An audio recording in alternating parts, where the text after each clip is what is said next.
फिर आप देख पा रहे हैं मलेशिया की राजधानी कुआलालंपुर से। मैम सर अपना भी सही हो गया।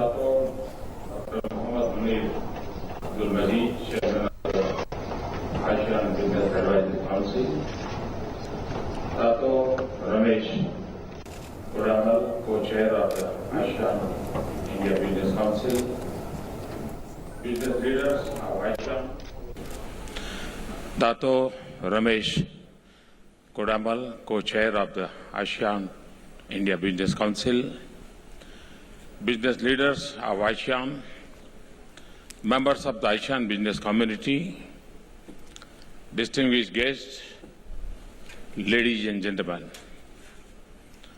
I'm very happy to be here with you. I feel honored to address this privileged gathering of the elders who have transformed South Asia into one of the most dynamic regions of the world. I congratulate you for this achievement. I also congratulate you on the creation of one ASEAN community, which you are going to sign off tomorrow.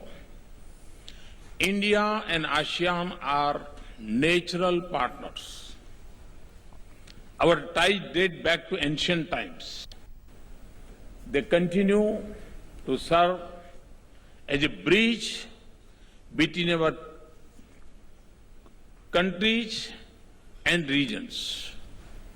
Friends, I've been saying that the 21st century belongs to Asia. I say this because of the track record of the ASEAN countries. Together, ASEAN's 10 member countries form an economic powerhouse. ASEAN has emerged as one of the largest economic zones in the world. Last 15 years have seen your rapid and yet stable growth. Your macroeconomic stability has been the main reason for growth and stability in Southeast Asia. With good governance, futuristic infrastructure, and focus on new age technologies, you have created excellence. In simple things like tourism, you have done miracles. Once again, I compliment the leadership and people of ASEAN countries for what they have achieved. When I analyze the ASEAN miracle, I find that small countries of ASEAN and a big country like China both have done well. This shows that growth depends more on the spirit of the people rather than the size of population. I've had personal relations with many leaders of this region. I've also visited a number of places, number of times. Even as Prime Minister, my engagements with the ASEAN leadership started as soon as I took over. I met a member of ASEAN leaders in the last summit. My government took office nearly 18 months ago.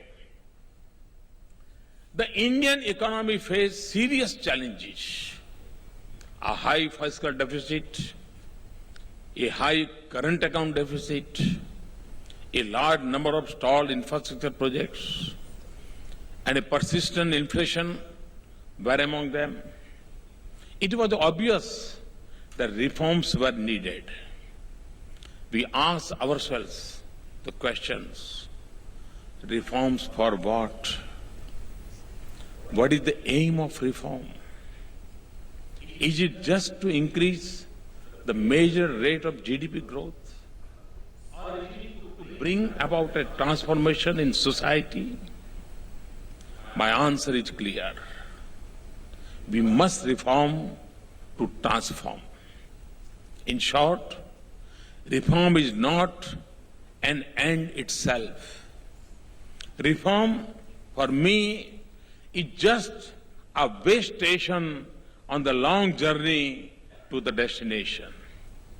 The destination is the transformation of India. We have to take these fruits of development to the margins of our geography and to the bottom of our demography.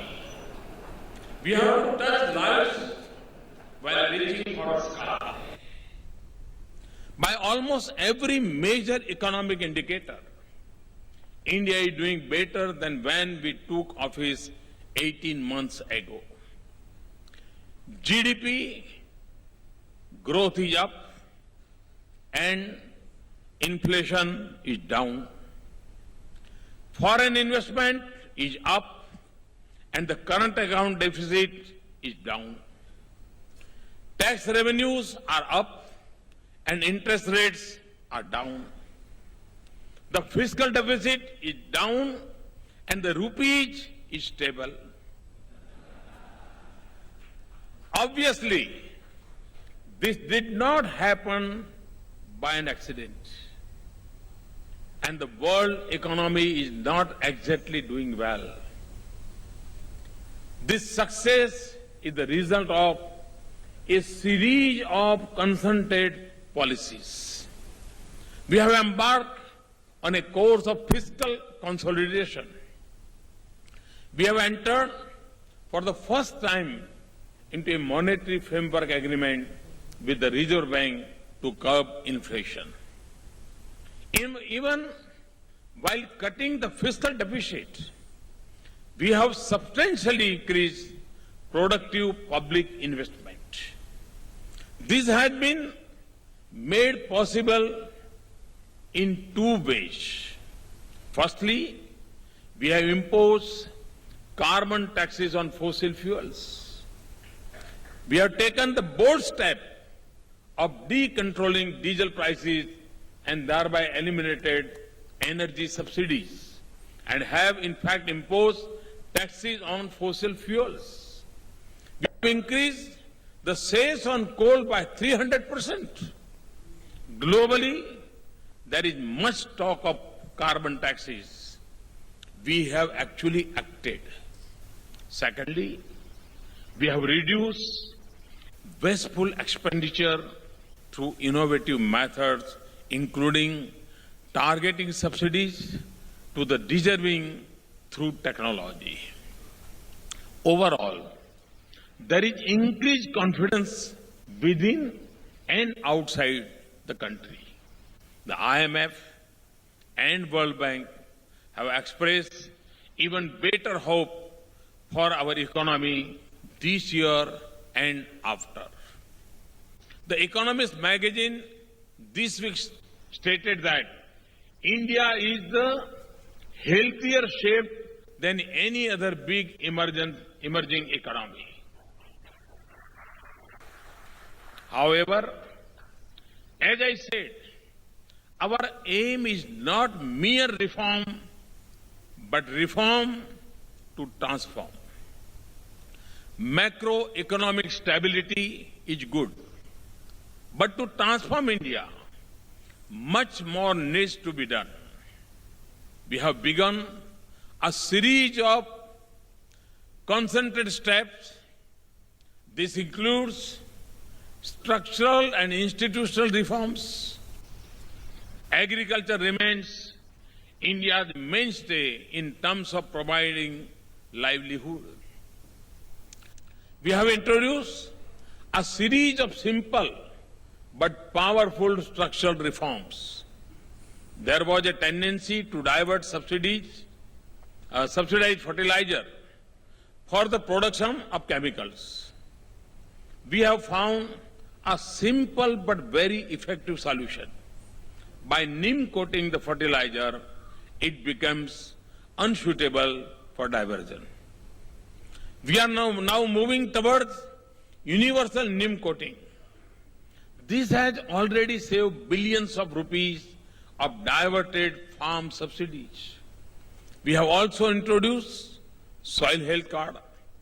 This tells every farmer the condition of his or her soil and then enables him to choose the right crop based quantity and mix of inputs.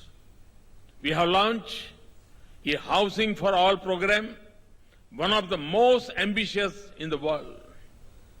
It involves building 20 million urban houses and 29.5 million rural houses, totaling nearly 50 million houses. While the program will make sure no Indian is houseless, it will also generate a large amount of employment, that too mainly for the unskilled, the semi-skilled and the poor. We have undertaken major improvements in the transport sector. Over major ports witnessed a 4.65% growth in traffic and 11.2% increase in operating income in 2014-15, despite a global contraction in trade volume.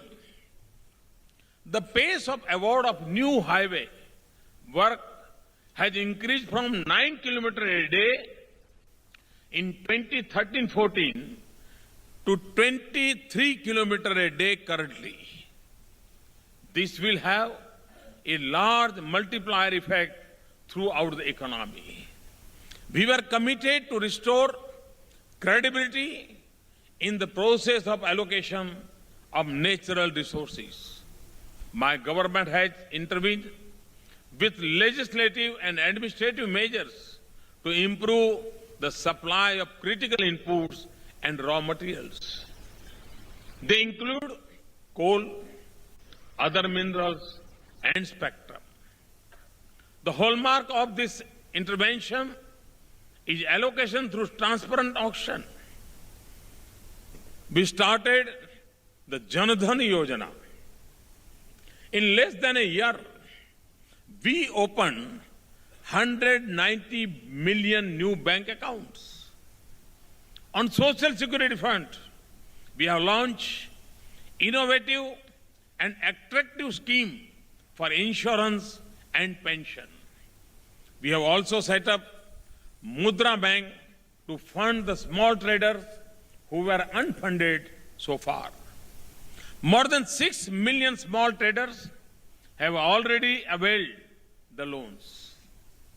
While expanding the banking services, we are also taking steps to strengthen the banking system. Credible and capable bankers have been appointed to head banks. For the first time since banks were nationalized 46 years ago, private sector professionals have been appointed in key positions. We have taken concentrated action to revive stalled infrastructure projects. We have started a major revamp of the power sector. These measures will also benefit our banks. Let me now turn to issues of investment, which may be of more direct relevance to you. In a break with over 65 years of tradition, we have involved India's states in foreign policy. The Ministry of External Affairs has been asked to work with the states. When I visited China, a state-to-state summit was also held. And states have been asked to create export promotion councils. Making the states think globally is yet another reform with potential to transform. Our aim is to create jobs for more than 1 billion young hands. To provide this, the share of manufacturing must reach around 25% in our GDP. We have launched a campaign called Make in India and aggressively work on the front of ease of doing business. Reducing complicated procedures, making them available at one platform, preferably online, simplifying forms and formats has been taken up on war footing. That is how we have jumped up by 12 ranks in World Bank's Ease of Doing Business report of 2016.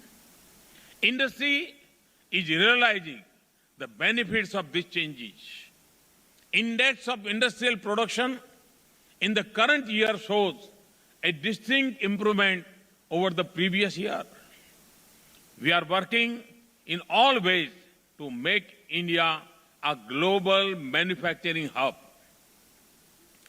World-class infrastructure has remained a dream for India. Hence, our maximum focus is on building futuristic infrastructure. Be exercising tight control over unproductive expenditure, we have greatly increased capital investment by the public sector. To further augment such investment, we are encouraging the PPP model. We are also setting up National Investment and Infrastructure Fund, which will help us leverage public investments. We are also coming up with tax-free infrastructure bonds with a view to broaden the corporate bond market and to provide long-term finance for infrastructure. We are eager to work with Malaysia, Singapore, and other ASEAN countries in this regard. As a result of initiatives, the sentiments for private investment and inflow of foreign investment have turned positive. Foreign investment is up 40%.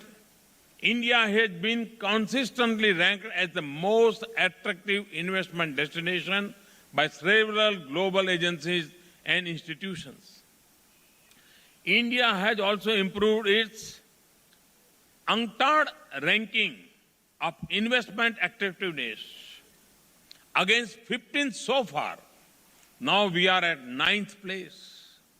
India has also jumped 16 places on the World Economic Forum's Global Competitive Index after 5 years of decline in the list. Moody's upgraded the outlook for India. Campaigns like Digital India and Skill India are designed to prepare the people to take part in the process. We have witnessed exponential growth in the number of startups in the recent past. To tap this energy fully, we have launched the Startup India campaign. We are aware of the interest of the global investors community in the potential that India has. In recent months, this interest has gone up. Therefore, to revitalize the flow of investments, we have launched the second wave of structural and financial reforms. We are trying to further open up the economy and introduce an element of predictability and stability in taxation system.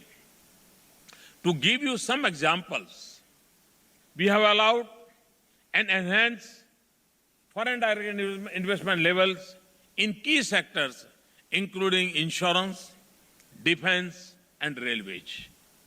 Now, most of these FDI sectors have been put on automatic approval route. We have also rationalized FDI policies in many sectors, including construction, plantation, and medical devices. We have now allowed composite caps for foreign portfolio investors in all sectors where FDI is allowed. Earlier, portfolio investments had a separate cap. We have greatly liberalized the licensing regime. To give you one example, we have taken out almost 60% of defense items out of the licensing process. We have ended retrospective taxation. We have notified the regulations for the alternative investment funds. We have rationalized capital gain tax for real estate investment trusts. We have also decided to defer the implementation of general anti-avoidance rules. We have introduced the Goods and Service Tax Bill in Parliament. We are hopeful of rolling it out in 2016. This will create a unified system of taxation across the country. We have drafted a new bankruptcy code. Formation of the Company Law Tribunal to expedite cases is on the way. These are just a few examples. Almost on a daily basis, we are trying to remove the bottlenecks that were affecting our growth process. Even early this month, we have taken very dynamic steps to further open up the economy for FDI. With this round of reforms, we are among the most open economies in the world. Going further, I want to assure you that India is committed to protect intellectual property rights of all innovators. We have taken several initiatives for transparency and online processing in IP administration. A comprehensive national IPR policy is expected by the end of the year. We are moving fast to make sure that our tax regime is transparent and predictable. We are also keen to see that genuine investors and honest taxpayers get quick and fair decisions on tax matters. Friends, India is a land of immense opportunities. To give you some examples, our 50 cities are ready for putting up metro rail systems. We have to build 50 million affordable houses. The requirement of road, rail, and waterways is enormous. We have decided to go for renewable energy in a big way. 175 gigawatt.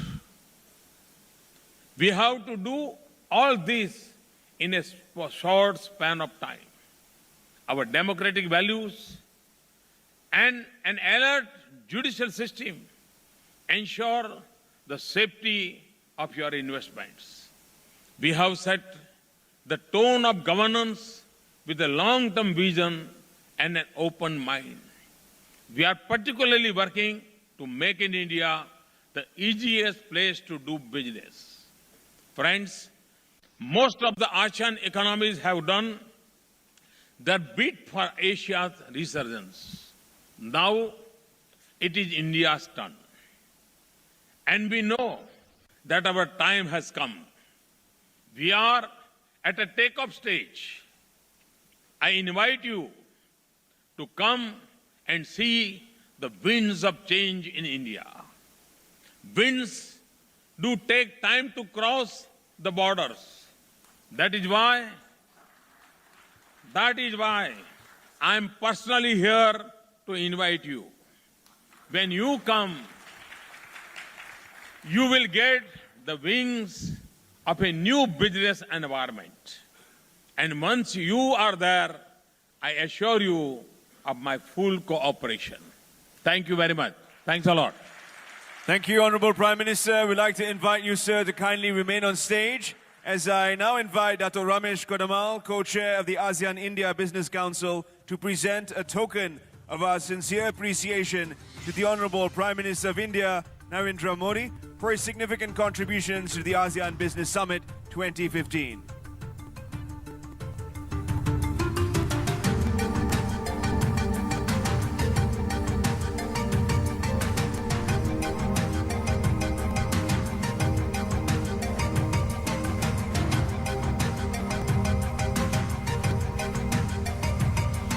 Ladies and gentlemen, can we show our appreciation to the Honorable Prime Minister of India, Narendra Modi.